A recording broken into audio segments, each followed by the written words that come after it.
I'm going to show you the most advanced prompt engineering framework, the simple prompt template that you can use for any prompt to take your skills from beginner to advanced.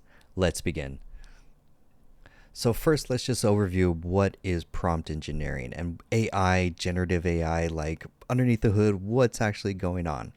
So this is very interesting. Anthropic, which they have Claude, which is one of the advanced AI models that are out there.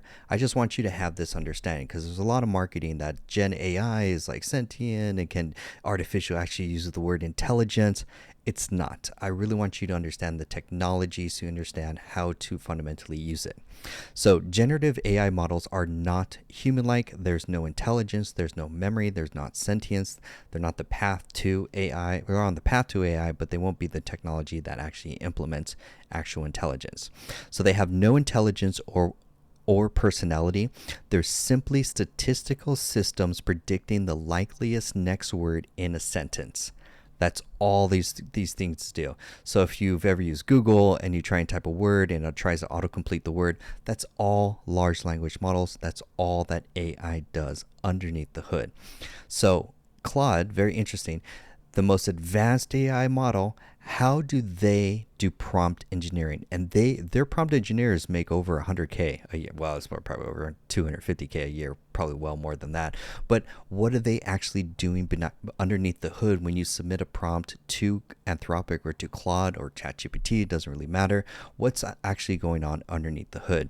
So Anthropic, they publish this is their prompt. So this is prompt engineering. There's no like math or crazy complex like syntax, like if you've ever done any programming of any sorts, Python or anything like that. This is fascinating because this is what they're paying prompt engineers hundreds of thousands of dollars a year to program their most sophisticated model. It's in plain English. This is literally, it takes your prompt that you give to Claude with this prompt engineer, and then combines that, sends it to the large language model, and the large language model statistically tries to predict the next word and gives you a much better answer. So they're just saying, the assistant is Claude, created by Anthropic. The current date is variable. Claude's knowledge base was last updated. So this is it. So like, for example, if Claude cannot or will not perform a task, it will tell the user this without apologizing to them. It avoids starting its response with "I'm sorry" or "I apologize." So they constantly tweak. You can see how long this is. It's just a list of instructions for the model to do and to not to do. So if we could take a insight from this, when you do your own prompt engineer, whether you're working with ChatGPT or Claude or Gemini or any large language model out there, fundamentally you just need to feed it more information, more context, so that it could generate a better output. So that's just fundamentally behind the hood.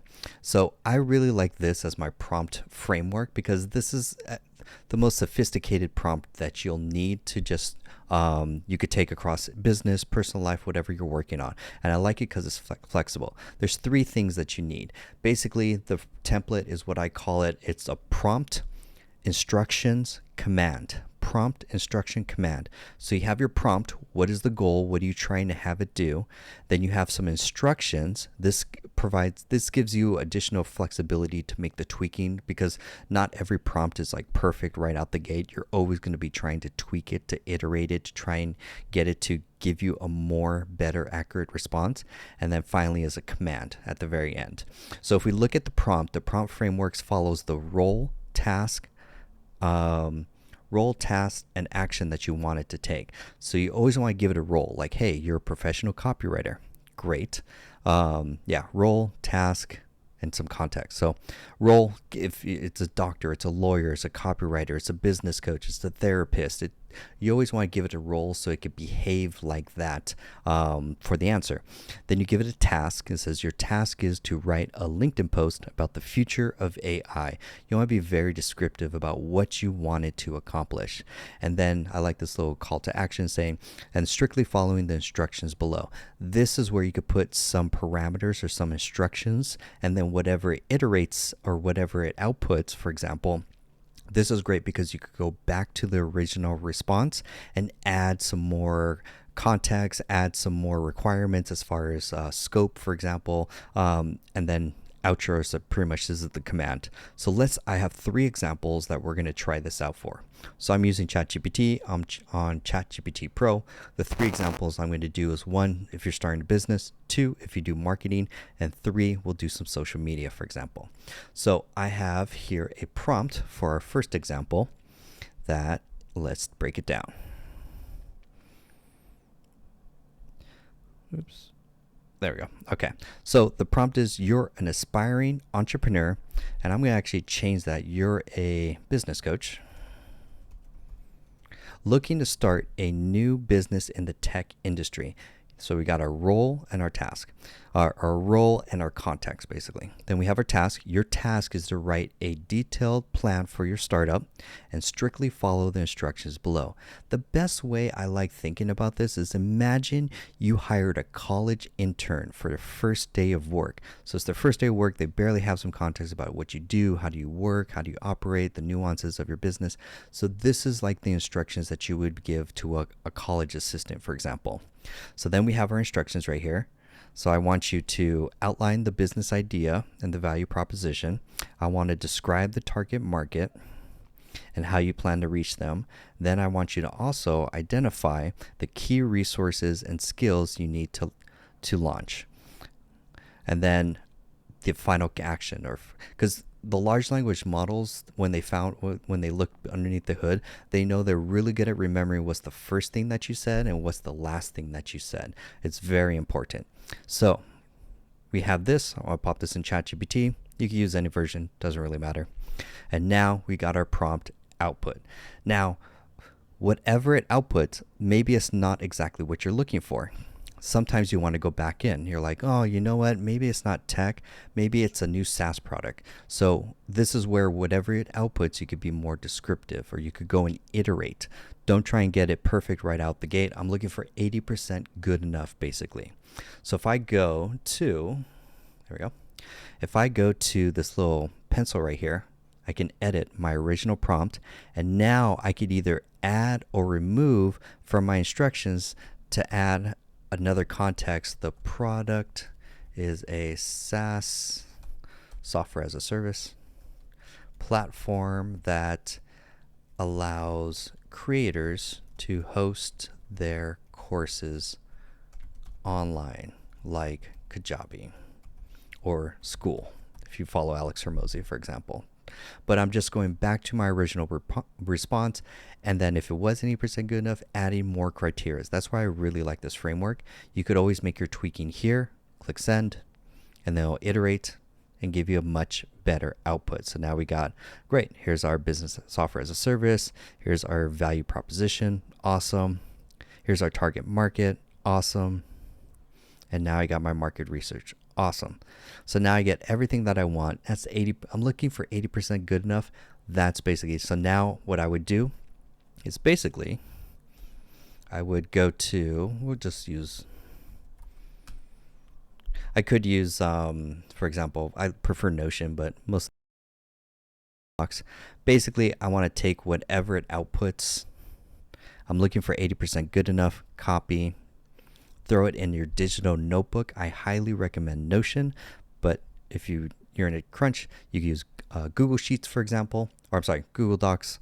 And now I can make my final tweaking. I could be like, you know what? Okay, this unique value proposition, copy this, go back to the original prompt and say, break down this value proposition for my ideal client with their 3 biggest pain points.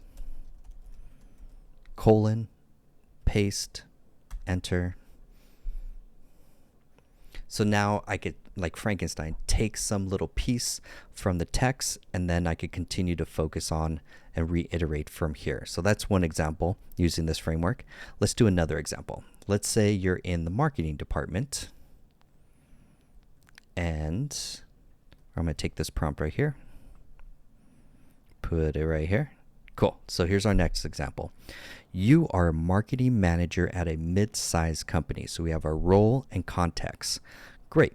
Your task is to design a new marketing campaign for an upcoming product launch and strictly follow the instructions below. And then we have our instructions here. They're arbitrary. You could put like 1 or 2 just to get started, and then whatever it outputs, then you could tweak it from there. So I want to say this is pretty much my design criteria. Define the campaign's primary goals and objective. Great. Choose a marketing channel that will be most effective. Great.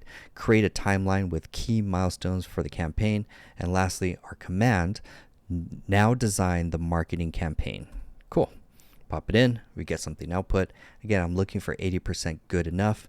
But if I like it, or if I don't like it, basically, I can always go back and add another criteria right here, blah, blah, blah, blah, blah, basically. But that's basically our framework. We have our role and context, our task, and then we have our little like call to action, follow these instructions. And then we have all our design or all our instructions. We want to be very specific because again, look how specific they are for Claude.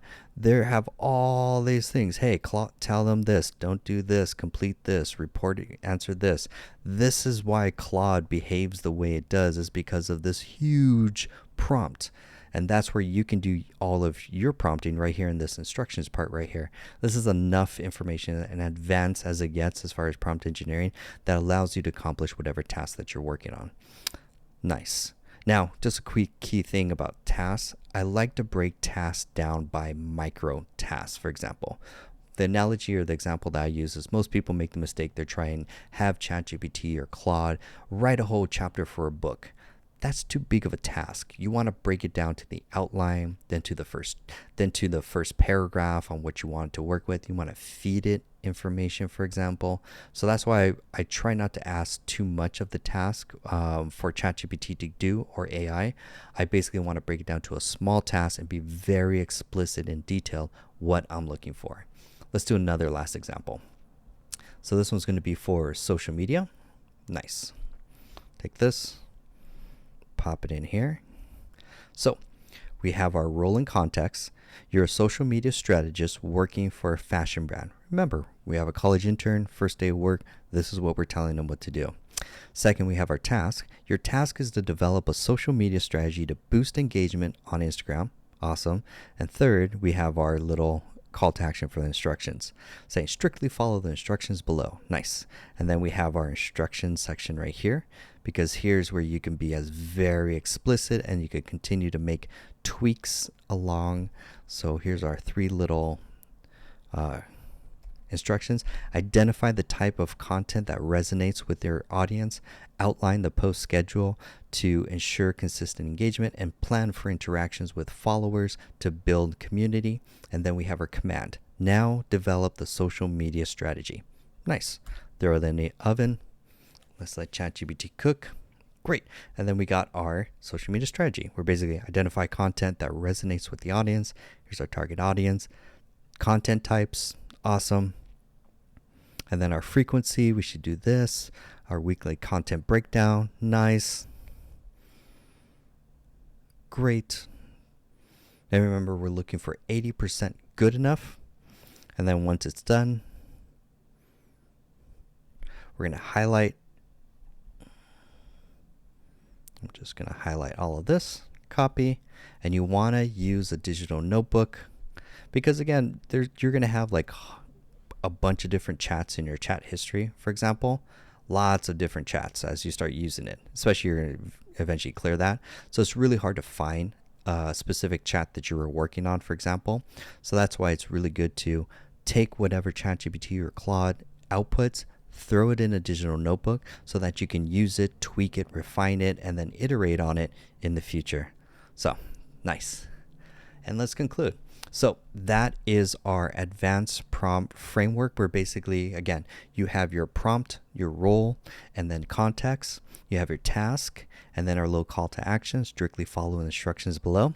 And then you have your instructions section right here. So you can just put something, 1 or 2 there, and then whatever ChatGPT outputs, then if you're like, that was kind of good, you're actually missing something, go back to the original prompt and add more instructions here so you can continue to refine it.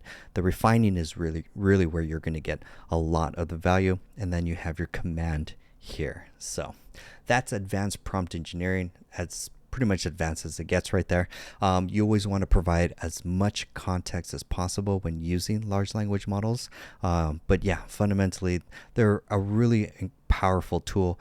In the link below is a full ChatGPT course on my YouTube channel completely for free. So you could go from beginner to advanced and take your AI skills to the next level. It's a very valuable skill set to learn, just as valuable as learning how to use a computer or smartphone or their internet, for example.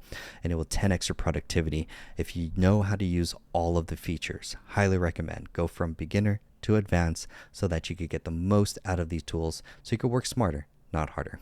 I'm Jonathan Acuna. Hope you learned something. And if you're interested, there's a link to a course down below for time management productivity course to take your overall productivity to the next level. I hope you have a blessed day, and I'll see you in the next episode. Bye.